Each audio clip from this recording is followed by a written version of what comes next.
let the proceedings begin, I would suggest thank you so much to every single one of you here tonight. It's an absolute blessing.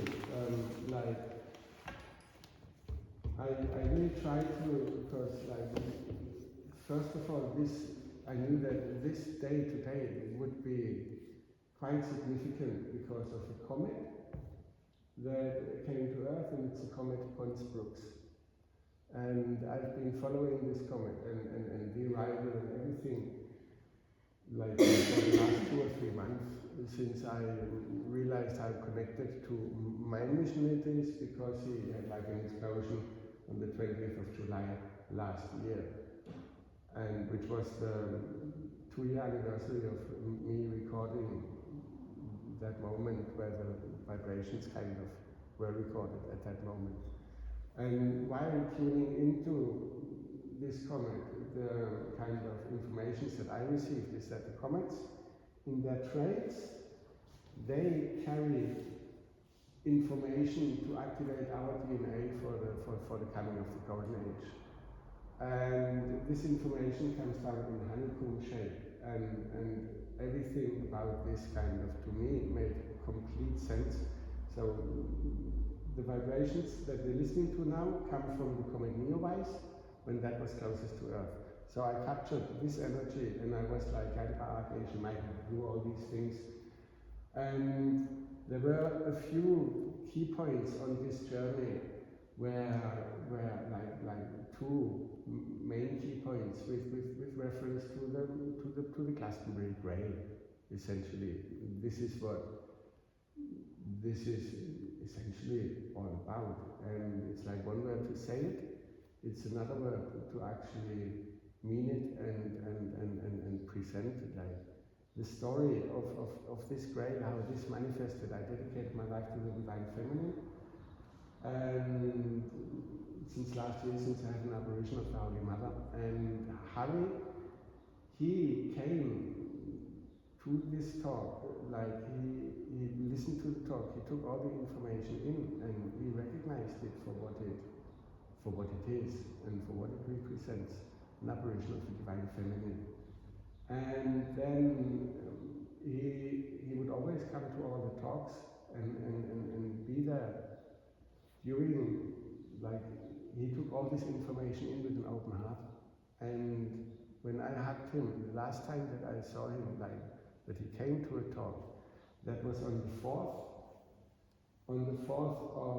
of May, leading towards the eclipse portal. I gave a talk about how I had, since February, I received a chalice of the Holy Mother, basically lamp carrier, which you can see over there, and how I received this, and then ended up realizing that the chalice of Our Lady of the 7 flames, with her flames inside, represents my grail in this whole kind of storyline that I was guided to live out. And when I talk about the grail and everything, there is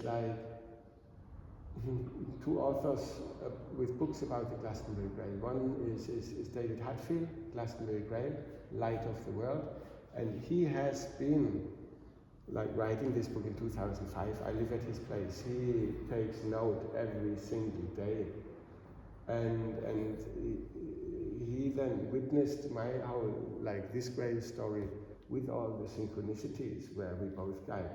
I have no idea how this is possible, but even he says we seem to have manifested this line of the Glastonbury Grail in our life, and yes, this is what you share with me that it is. And then I gave this talk, and Harry, he was there, and I've got a video of him where I explain him about how this is the Grail with the 7 flames. He witnessed the whole evolution of it. I spent 42 days last year where I taught her gospel of the Divine Feminine. And then there was this thing, I went to Switzerland, and when I went to Switzerland for the first time in February, all of a sudden I ended up at pt.1, which is the headquarters of the whole Steiner movement.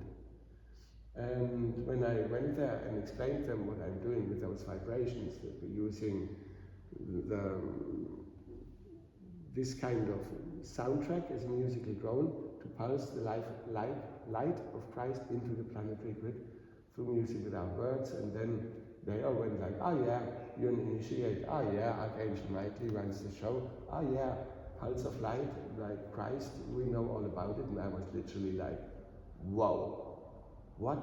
Everybody speaks my language. Then I got into the teachings of Steiner for the very first time as I came back, and at that moment, simultaneously, I received the Grail and the whole story that came with it.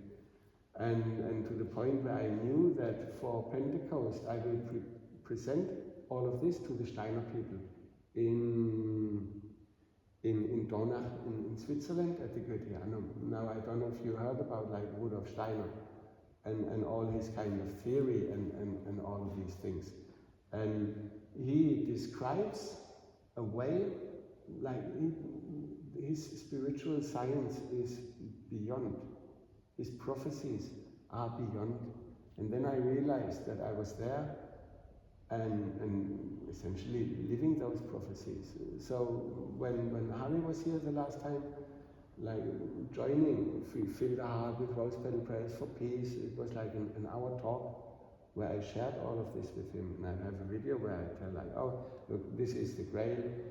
This is how, in this whole storyline represents the Messianic seed of Jerusalem, da da da da da. And he just said like, wow, the synchronicities are off the charts. Later he said how he feels honored and blessed to be a part of this project. And I told him how this day today would be so special. And he also knew that I was going to Switzerland to deliver this story to the anthroposophists, to make that link with the teachings that I received during my life.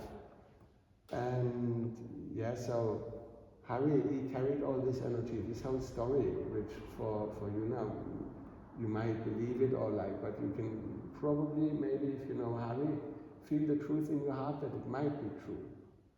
Harry, he